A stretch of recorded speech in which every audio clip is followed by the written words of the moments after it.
Bismillahirrahmanirrahim. Assalamualaikum warahmatullahi wabarakatuh. Waalaikumsalam warahmatullahi wabarakatuh. Ya, senang ya kita berjumpa hari ini, Ibu Salmiati. Apa kabar hari ini, Bu?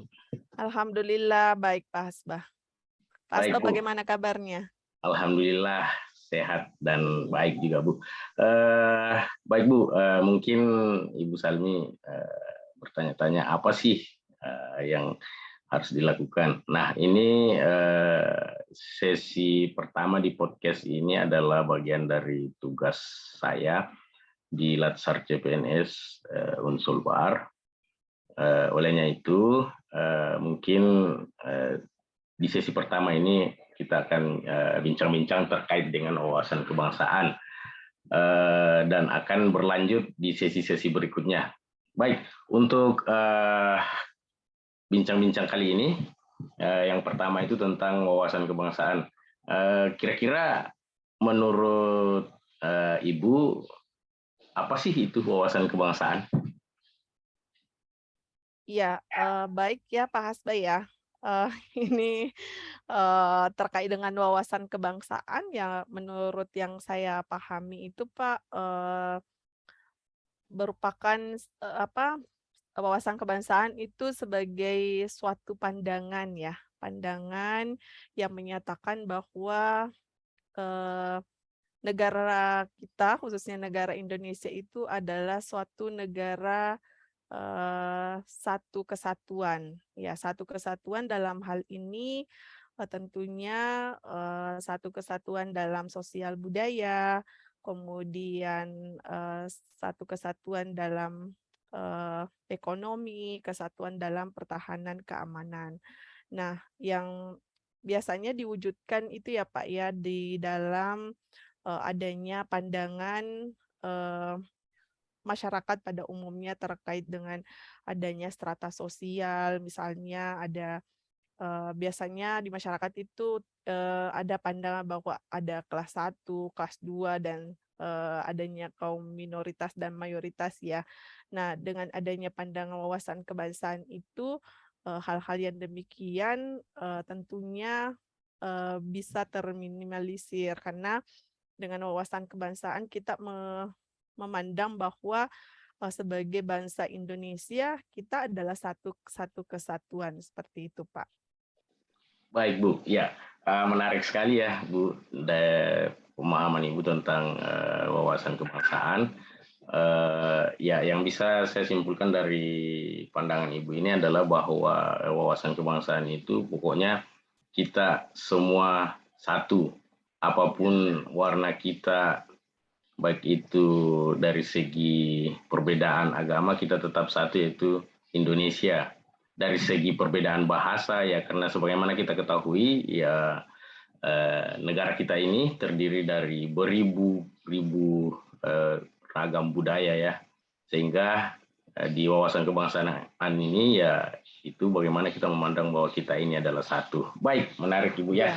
Nah, di wawasan kebangsaan ini kan ada kita kenal ada 4 konsensus wawasan kebangsaan. Yang pertama tentang Pancasila, yang kedua NKRI, yang ketiga Bhinneka Tunggal Ika, dan yang keempat adalah Undang-Undang Dasar 45. Nah, untuk sesi ini saya lebih mengkhusus untuk terkait dengan Bhinneka Tunggal Ika-nya, Bu. Nah, kira-kira menurut Ibu apa sih Bhinneka Tunggal Ika itu? Ya, baik, Pak Asbat. Nah, terkait dengan Bhinneka Tunggal Ika, ini mungkin tadi ada kaitannya ya Pak ya dengan wawasan kebangsaan yang tadi Bapak tanyakan terkait dengan pandangan saya terkait dengan wawasan kebangsaan itu sendiri.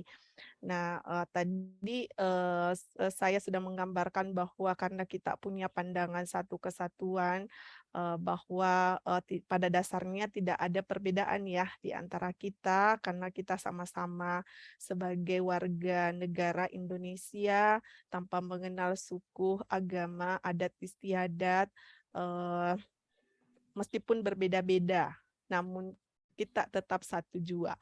Jadi perbedaan itu bukan sesuatu halangan kepada kita tentunya untuk saling bahu-membahu dalam hal melakukan mmm, beberapa upaya-upaya pengembangan untuk membangun bangsa tentunya. Dan Bhinneka Tunggal Ika inilah yang menjadi pegangannya, Pak. Ya, karena tentunya, khususnya di dalam bekerja, misalnya kita bertemu dengan orang yang berbeda agama, berbeda suku, adat istiadat, dan kebudayaan. Namun itu bukan menjadi halangan untuk, bagaimana, kita bisa saling, bekerja sama, saling berinteraksi satu sama lain. Dan itulah keunikannya ya, mungkin ya Pak Hasba ya, karena kita di Indonesia dan itulah yang menjadi, pegangan hidup kita tentang ini, Bhinneka Tunggal Ika. Seperti itu, Pak. Baik, ya sangat menarik ya pandangan Ibu tentang Bhinneka Tunggal ini. Satu kata kunci yang bisa saya ambil dari pemaparan Ibu tadi bahwa ada kata unik. Nah, ini yang menurut saya dalam Bhinneka Tunggal itu bahwa Indonesia ini adalah unik. Kenapa? Karena terdiri dari berbagai macam ragam, sehingga itu disatukan dalam kata Indonesia. Nah, itulah keunikan dari negara kita ini, bangsa kita ini. Baik, untuk pertanyaan berikutnya, Bu, karena Ibu adalah selaku pimpinan di kampus, sehingga Bhinneka Tunggal ini tentunya kita implementasikan. Nah, kira-kira seperti apa sih Ibu sebagai pimpinan di kampus yang memiliki rekan sejawat, memiliki mahasiswa yang perlu dilayani. Nah, bagaimana sih Ibu menerapkan ini Bhinneka Tunggal Ika di kampus? Ya, baik Pak Hasba tadi, secara garis besarnya ya saya sudah gambarkan bahwa dengan adanya Bhinneka Tunggal Ika ini mengantarkan kita untuk bisa saling bekerja sama satu sama lain.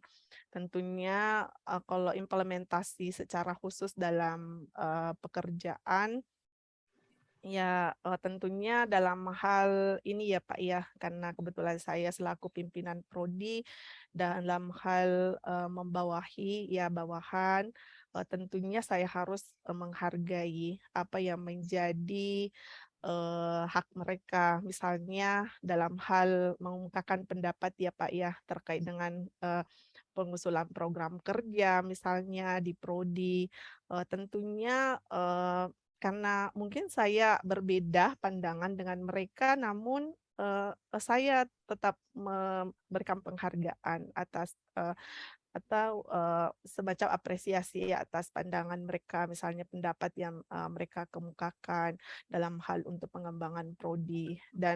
Dan perbedaan itu bukan dijadikan sebagai suatu halangan untuk, tentunya kita untuk, lebih ke depan untuk maju ya, Pak, ya. Karena kan tidak bisa dipungkiri bahwa memang dalam bekerja itu ya kita memang berbeda satu sama lain. Ya meskipun satu agama, satu kepercayaan, tapi ya mungkin karena kita masing-masing dibesarkan dari keluarga yang berbeda dan itu tentunya berpengaruh ya Pak ya terhadap, kepribadian seseorang dan itu juga tentunya berpengaruh dalam proses, pelaksanaan kinerjanya masing-masing. Itu kalau terkait dengan ini, dengan rekan sejawat. Ya intinya saling menghargai satu sama lain, kalau memang ada yang tidak disetujui tentunya harus dikomunikasikan dengan, cara yang baik, biar tidak menimbulkan, ketersinggungan satu sama lain.